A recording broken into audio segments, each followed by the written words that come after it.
আজকের গল্প। গল্পের নাম শ্যাওলা ঢাকা দরজার রহস্য। রিয়া তখন সবে কলেজের প্রথম বর্ষের ছাত্রী। পড়াশোনার ফাঁকে সে তার ঠাকুরমার পুরনো গ্রাম বাংলার বাড়িতে ছুটি কাটাতে এসেছিল। বাড়িটা বেশ পুরনো, বিশাল বাগান আর চারপাশে ঘন জঙ্গল। বাড়ির ঠিক পেছনে একটা পুকুর, যার জল পুরো সবুজ শ্যাওলায় ঢাকা। পুকুরের পাশেই একটা ভাঙা দালান, যার অর্ধেকটা জঙ্গলের মধ্যে মিশে গেছে। একদিন বিকেলে রিয়া বাগান থেকে ফুল তুলছিল। হঠাৎ তার চোখ গেল দালানটার দিকে।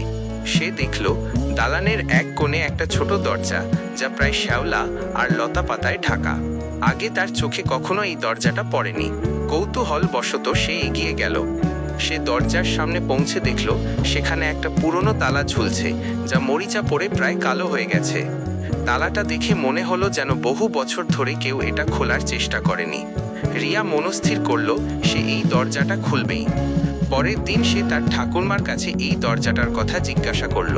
ঠাকুরমা প্রথমে এড়িয়ে যাওয়ার চেষ্টা করলেন, কিন্তু রিয়ার জেদের কাছে হার মেনে তিনি এক অদ্ভুত গল্প শোনালেন।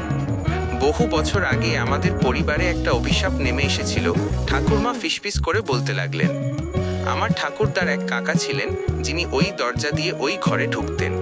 বলা হতো সেই ঘরে নাকি একটা গুপ্তধন লুকানো ছিল, কিন্তু সেই গুপ্তধনের সাথে একটা অভিশাপও ছিল।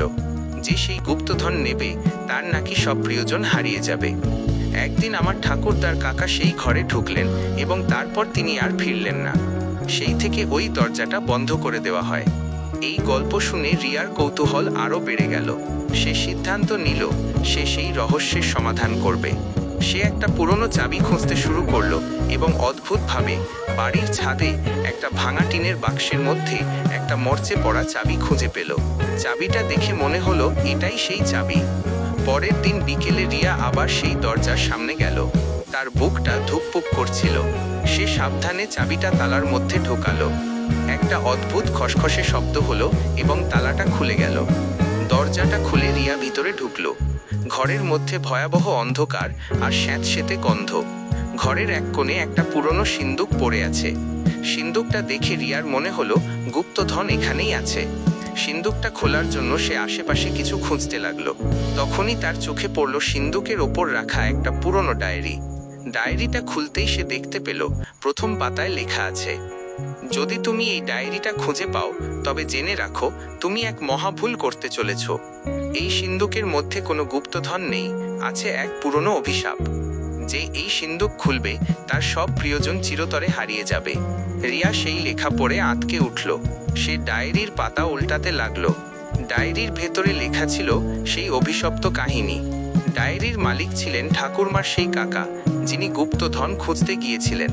তিনি লিখেছিলেন ওই সিন্দুকের মধ্যে আসলে একটি পুরনো যন্ত্র ছিল, যা মানুষের প্রিয়জনকে নিজের কাছে টেনে নিত। সেই কাকা নিজেই লিখেছিলেন, আমি সেই যন্ত্রটা পরীক্ষা করতে গিয়ে নিজের স্ত্রীকে হারিয়েছি। যদি তুমি এই লেখাটা পড়ো তাহলে সব আশা ছেড়ে দাও। এটা কোনো গুপ্তধন নয়, এটা এক অভিশাপ। রিয়া সিন্দুকটা না খুলেই দৌড়ে ঘর থেকে বেরিয়ে এল। বাইরে এসে সে দরজাটা আবার বন্ধ করে দিল। সে বুঝতে পারল তার ঠাকুরমা কেন সেই রহস্যটা লুকিয়ে রেখেছিলেন। রিয়া আর কখনোই ওই রহস্যজনক ঘরের দিকে ফিরে তাকায়নি। বন্ধুরা, ভিডিওটা কেমন হলো প্লিজ কমেন্ট করে যাবেন। ভালো লাগলে লাইক শেয়ার কমেন্ট করে দেবেন। তো আজকের মতো ভিডিওটা এখানে শেষ করছি। আবার দেখা হবে নেক্সট ভিডিওতে। নমস্কার।